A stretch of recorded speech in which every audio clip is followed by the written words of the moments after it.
Coco Gauff roars back. United Cup statement win halts Sakkari's momentum. If there were any lingering doubts following her surprise upset loss to Jessica Monteiro just days ago, Coco Gauff erased them emphatically in the United Cup quarterfinals.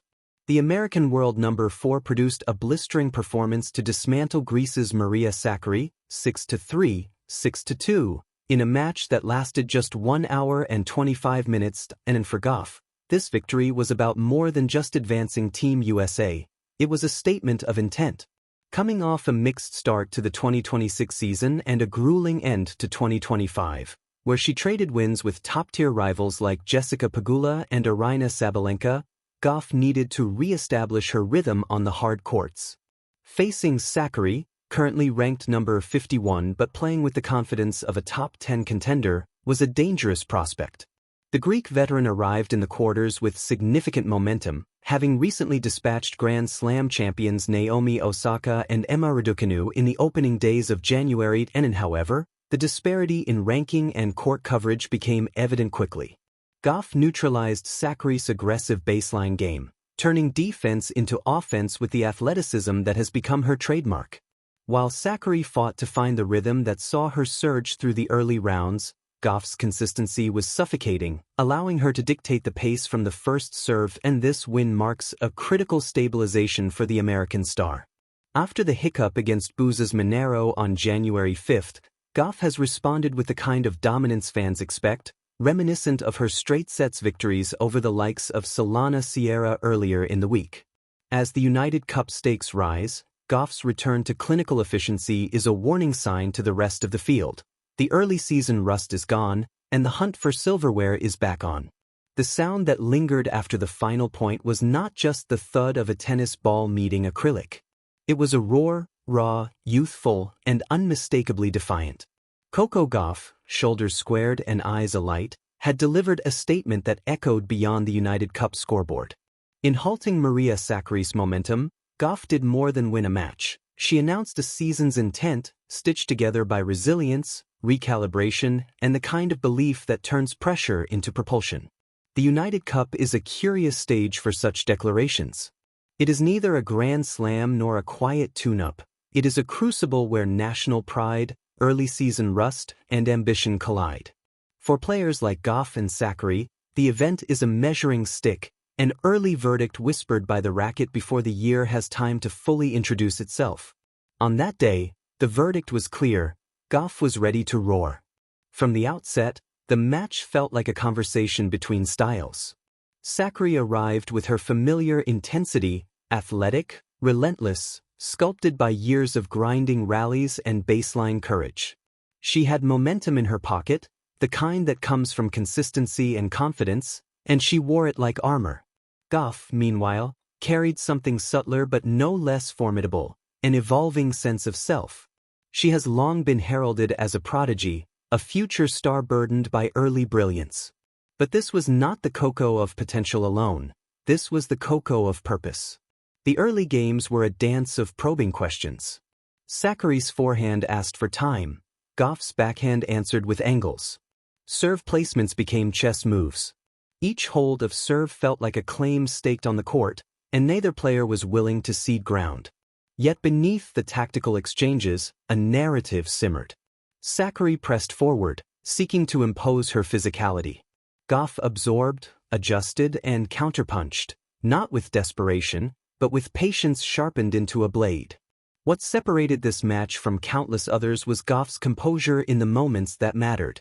When Sakkari surged, Gauff did not retreat into safety. She stepped in, trusted her swing, and let her athleticism unfurl. There were points where the rally bent toward chaos, scrambling retrieves, sliding recoveries, the kind of exchanges that test lungs and resolve.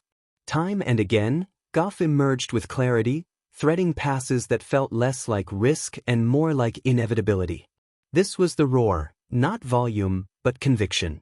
Gauff's serve, so often a barometer of her confidence, stood tall. It wasn't just the pace, it was the placement, the disguise, the refusal to be predictable. On break points, she leaned into the moment, not away from it. The serve set the tone, but it was the return game that truly halted Sakkari's momentum.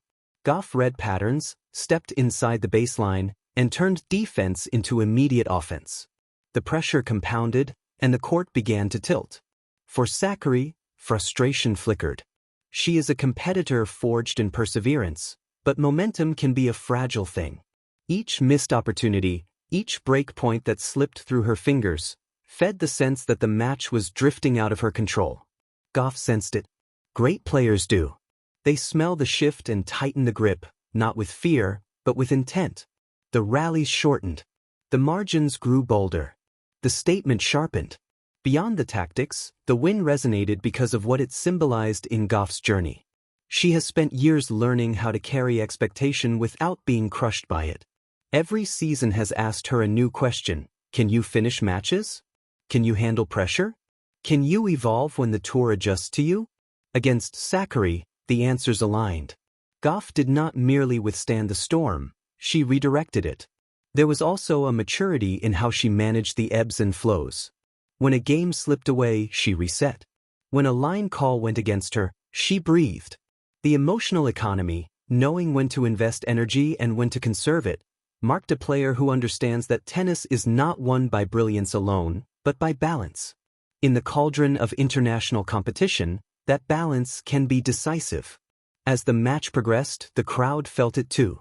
Tennis audiences are attuned to authenticity, and Gauff's energy is unmistakably her own. She plays with joy that does not dilute her seriousness, with intensity that does not calcify into tension. Each fist pump was not a demand for applause, but a conversation with herself. Stay here. Stay present. Finish. When the final point arrived, it felt earned rather than explosive. There was no collapse from Sakkari, no sudden turn of fate, just the steady accumulation of pressure, choices made well, and courage rewarded. Gauff's victory halted Sakkari's momentum not by force alone, but by clarity. It was a reminder that in tennis, momentum is as much mental as it is physical, and that the player who commands the moment commands the match. The implications ripple outward. Early season wins do not guarantee trophies, but they plant flags. For Gauff, this was a flag of authorship, proof that she is writing her own chapters now, not merely fulfilling others' expectations. It suggests a season shaped by assertiveness, by the willingness to dictate terms against the game's fiercest competitors. For Sakkari, the loss is not a verdict but a recalibration. Momentum can be paused, not erased. Champions learn as much from these matches as they do from victories, and the tour's long arc offers ample space for response. If anything, the clash underscored the depth of the women's game, where margins are thin and resolve is the ultimate currency.